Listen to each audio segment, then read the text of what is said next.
Saudara-saudara, kita masuki ke masalah maulid. Jadi yang ingin saya sampaikan ini sama saja di mana-mana. Karena memang Muhammad itu tidak ada duanya Rasulullah itu. Jadi yang kita sampaikan pun sama. Baginda Rasulullah Shallallahu Alaihi Wasallam, saudara-saudara, dilahirkan oleh Allah Subhanahu Wa Taala di mazah zaman jahiliyah. Zaman kebodohan umat dikala itu manusia tidak mengenal Allah. Maksiat, angkarah, murka merajalela. Kemudian saudara-saudara, kalau kita bandingkan dengan zaman sekarang, apalagi sekarang di akhir zaman, saudara-saudara, tidak jauh bedanya. Sehingga sekarang saya beri istilah zaman sekarang adalah zaman jahiliyah modern. Apa modernnya, saudara-saudara? Judi zaman dahulu offline langsung, sekarang judi online. Apa yang sering kita kenal itu dengan apa namanya? Lot apa? Slot. Oh, yang biasa aja itu. Mudah-mudahan dah. Zaman jahiliyah dulu, Bapak Ibu Saudara, narkoba belum ada. Zaman sekarang muncul narkoba lebih bahaya daripada minuman keras.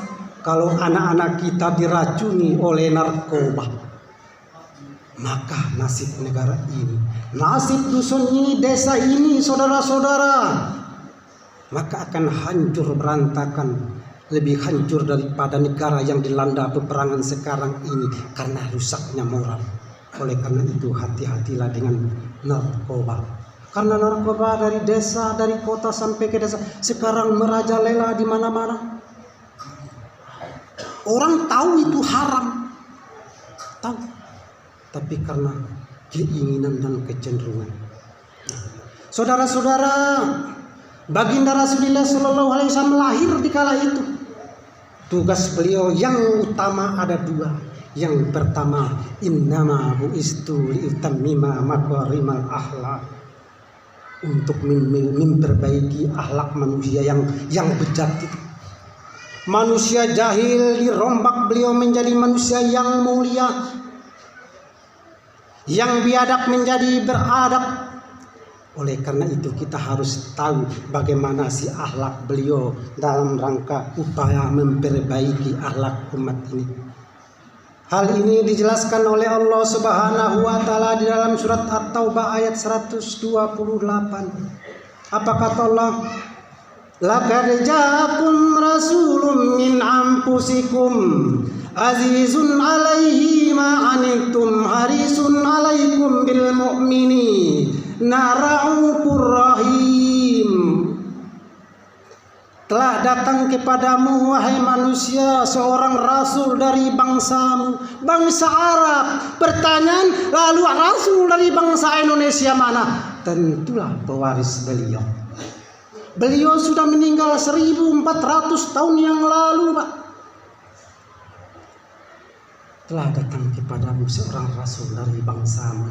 Kemudian akhlak yang agung ini ditanamkan Allah di dalam jiwa beliau. Apa kata Allah?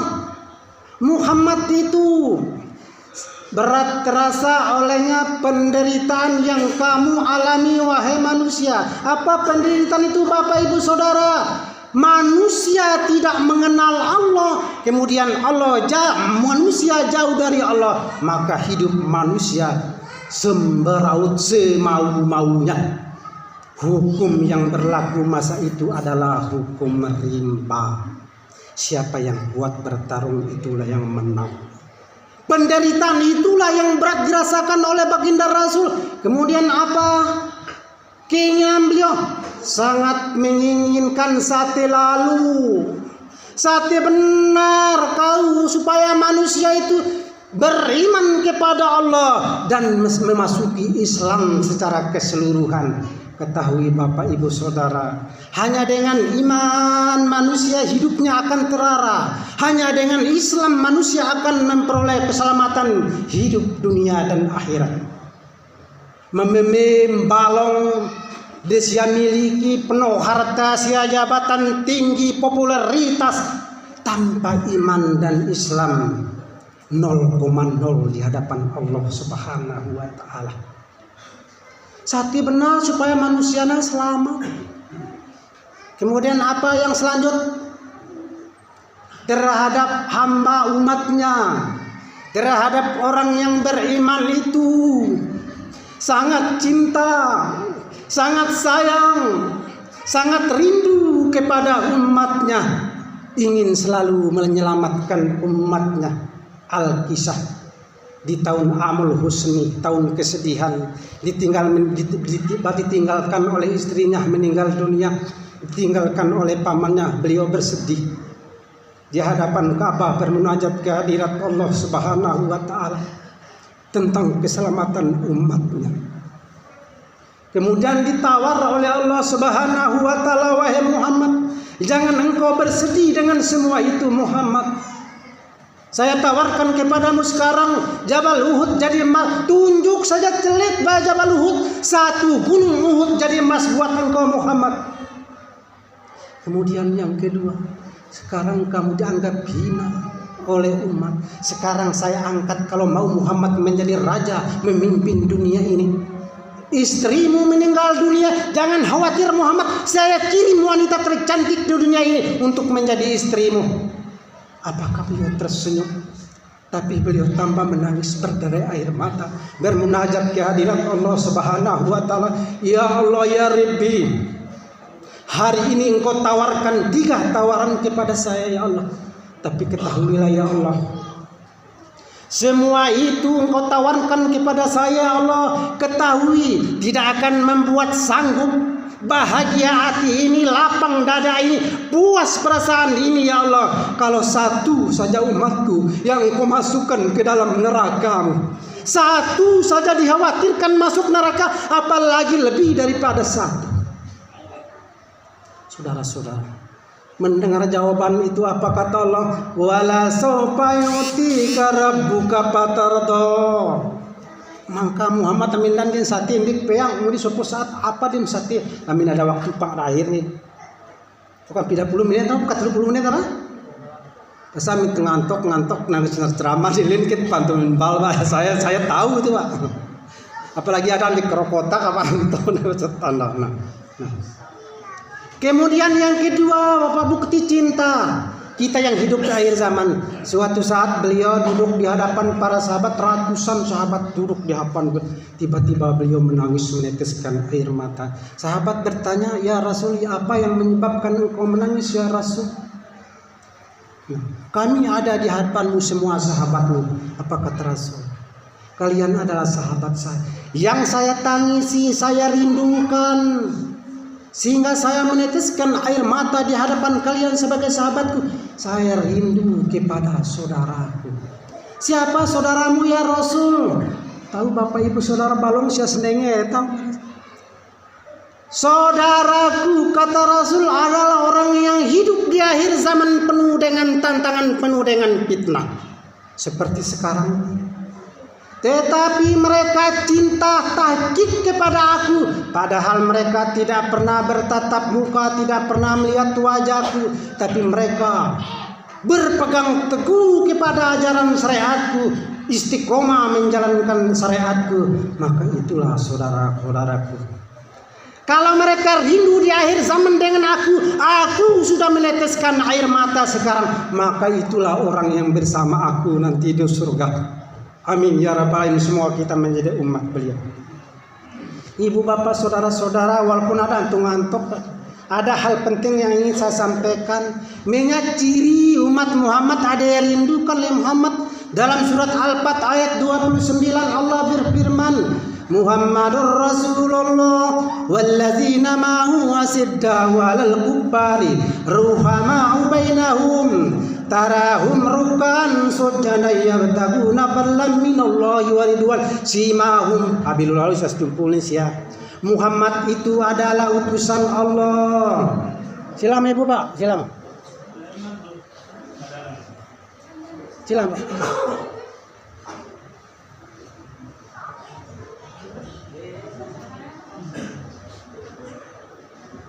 Silakan. Syukur alhamdulillah karunia Allah Subhanahu wa taala berkat syafaat Pak. beliau memenuhi janji bahwa beliau tidak akan meninggalkan kita walaupun bagaimana keadaannya. Hadir di hadapan kita sebagai wakil kita, ada rakyat seperti kita. Rakyat mencintai pemimpinnya, pemimpin sayang kepada umat, insya Allah akan menjadi umat Muhammad yang terkasih. Saya lanjutkan Bapak Ibu ya. Muhammad itu utusan Allah. Orang yang menjadi umatnya, orang yang beserta dengannya, pertama sikapnya keras terhadap orang kafir. Tapi keras jangan salah makna. Siong keras harus mati setiap kita kafir siong. Karena ada ayat lain kita diperintahkan untuk berlaku damai terhadap mereka. Keras menolak semua akhlak tingkah laku akidah orang kafir. Dalam muamalah silakan. Kemudian apa diterapkan kita Bapak Ibu Saudara?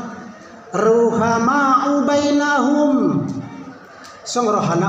Ruhama'u bainahum.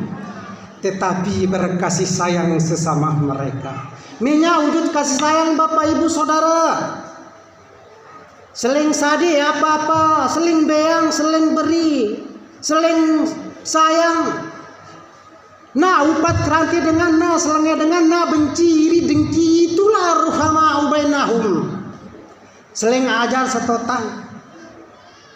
Sengedo sifat dengki iri hasad sombong takjub dalam diri kita, itulah ruhama'u bainahum. Rokaan sunjadan, kamu lihat mereka rajin ruku dan sujud, rajin sembahyang. Jadi ada menterhadap diri umat Muhammad maka sembahyang maka masih diragu-ragukan. Oleh karena saya bilang sembahyang Bapak Ibu Saudara terutama terus lagi datang ke masjid.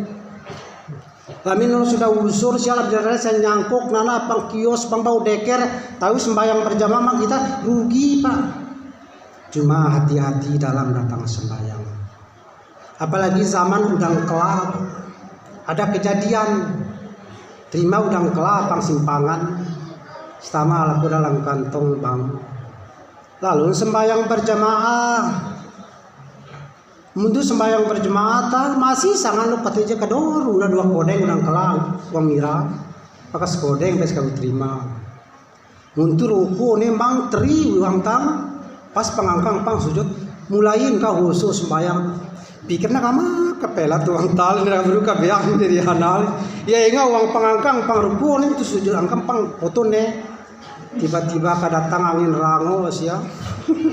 Kepelat udang kelang uang mira tuh pangkang imam. Imam kelihatannya rezeki sangka-sangka boleh nggak ada kepelat ku angkang. Allahu Akbar ya untuk sujud untuk antara 2 sujud kembali tokal. Tap dia sebentuk imam takut nak kepelat beleng-beleng beng masuk ke uang sia dan uang kaji ke kepelat kon hati-hati ke udang kelap ke udang beredar seketa usul asal bersih berhukum subhat itu akan diminta pertanggungan jawab oleh Allah Subhanahu maka mulai kacau sembahyang rukaan sunjadan nah rukaan sunjadan kemudian mencari karunia Allah selalu berbuat apapun buat profesi. Apakah dia pegawai negeri, pegawai swasta, petani, buruh, pedagang, pengusaha, dalam melakukan kegiatannya selalu mengharap ridha Allah Subhanahu. Maksudnya nusite diharam pedagang jadi pedagang yang jujur, nah tipu tahu. Nah itu hak tahu berarti dia mencari keridhaan Allah Subhanahu. Nanti buat orang manai totang sembayang waktu sembayang berarti dia mencari ridho tapi bangkan sibuk ke hand traktor dan tengah hujan-hujan non totang sembayang pasti Allah tidak ridho. Kemudian apa ada selanjutnya?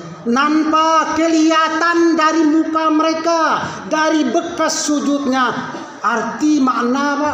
Ngelang perangai akhlak mulia di tengah-tengah kehidupan bermasyarakat di tengah-tengah umat dari hasil sujudnya. Sujud dia dalam sujudnya melambangkan tunduk kepada perintah Allah dan kepada pemerintah, tunduk kepada peraturan negara. Arti sembahyang keluar sembahyang ruku kita dalam sembahyang kita berarti apa? kita merendahkan diri di hadapan Allah, maka di tengah-tengah masyarakat, di tengah umat, kita harus merendahkan diri. Jangan jadi orang sombong. Jangan jadi orang takabur karena punya harta, punya jabatan. Oleh karena itu nampak, kelihatan dari akhlak.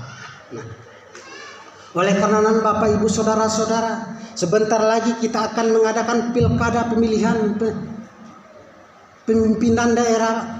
Hati-hati, nah sampai karena gara berbeda pilihan baik sia belangan ke dengan sia batu senikan muka hidup tuh. Kadang-kadang untuk sapa keliru besar. Boleh berbeda pilihan, silakan, tapi kita harus saling merangkul. Wujudkan ruhama'u bainahum, baru kita akan menjadi umat Muhammad. Bapak Ibu Saudara, mungkin ada yang satu yang ingin saya sampaikan, mungkin ada sedikit waktu Pak ya. Yang walaupun sati saya main HP itu sudah masalah.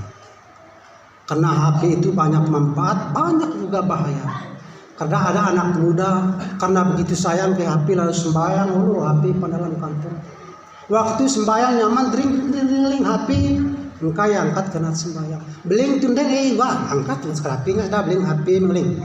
Eno beang beling nyolat tuh balik ya angkat situ namanya manjeng nah kan diputus sendiri karena yang angkat lo ketakit na putus ke manjeng maka angkat ternyata manjeng apa itu sembayang yaski akhir-akhir berapi kesasa petehak sasa ayat imam sama Thomas nah dulu tuh kena dibaca ada kelewat lu bukan dibaca indah kelewat terus baru kumulnya bahaya Bapak Ibu Saudara. Kemudian ada terakhir Bapak Ibu Saudara, ingin saya sampaikan karena memang jarang saya menong kita terutama ibu-ibu. Di akhir hayat beliau Bapak Ibu Saudara, yang masih dipikirkan ada tentang keselamatan umatnya. Di hari kelahiran itu beliau mencari malaikat Jibril alaihi salam. Setelah itu tidak lama kemudian hadirlah malaikat Jibril alaihi salam di samping beliau. Apa kata beliau kepada Jibril? Wahai Jibril, lu suka tahu bahwa anu tak adalah anu pertama akhiratku, anu akhir duniaku. Wahai Jibril, saya tidak akan bahagia, saya tidak akan senang ya Jibril meninggalkan dunia ini.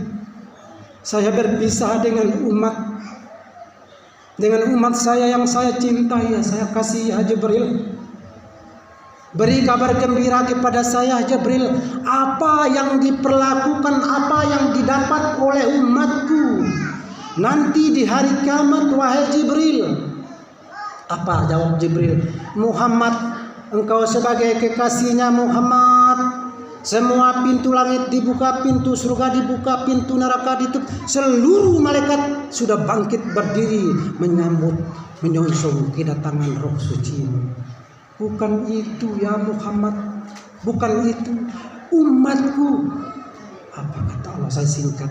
Salam dari Allah Subhanahu wa taala wahai Muhammad. Inilah yang dijanjikan Allah dulu, wala saufa yu'tika rabbuka fatarda Muhammad. Salam dari Allah wahai Muhammad. Dari dulu wahai Muhammad telah aku haramkan surga itu buat Nabi terdahulu Muhammad, dan termasuk telah aku haramkan surga itu untuk dimasuki dan ditempati oleh umat-umat terdahulu Muhammad sebelum engkau dan umatmu masuk ke dalam surga terlebih dahulu. Umat Muhammad dijanjikan Allah akan masuk surga lebih dahulu Bapak Ibu Saudara. Maka setelah itu maka bergembiralah aku wahai Muhammad. Dipersilakan cabut roh beliau, maka dicabutlah roh beliau sampai di batang pusat. Coba Bapak Ibu Saudara, tapi harus jadi umat diri. Alangkah pedihnya maut ini wahai Jibril. Ya Allah, sempat berdoa mana roh itu di pusat Pak. Ya Allah, begitu pedihnya maut ini ya Allah. Saya mohon kepadamu ya Allah, pindahkan semua sakit sakratul maut umatku kepadaku, biar saya menanggung sakit sakratul maut umatku wahai Allah. Bapak Ibu Saudara, ditanggung penderitaan yang amat luar biasa, manakala manusia sakaratul maut. Ya Allah, mohon kepada Allah. Sampailah roh itu di tenggorokan beliau, ucapan 3. Ittaqun nisa, bertakwalah kamu tentang wanita. Jagalah wanita, jagalah aurat wanita, jaga kehormatan wanita. Jangan engkau sakiti, jangan engkau hianati. Karena mereka adalah hamba Allah yang lemah di sisimu, telah engkau ambil dia dengan kalimat Allah. Kemudian yang kedua, as-salat, jaga salatmu. Di ujung akhir, di ujung napas beliau mengucapkan ummati, ummati, ummati, umat beliau yang diucapkan di akhir napasnya. Bapak Ibu Saudara, mungkin agak lama panjang apa yang saya sampaikan. Tentu ada kehilapan, kekurangan, kesalahan saya selaku manusia biasa, Bapak Ibu Saudara. Dari lubuk hati yang paling dalam, mohon kiranya dapat dibukakan pintu maaf yang seluasnya. Terima kasih, mohon maaf. Wallahu a'lam wabillahi taufiq wal hidayah. Wassalamualaikum warahmatullahi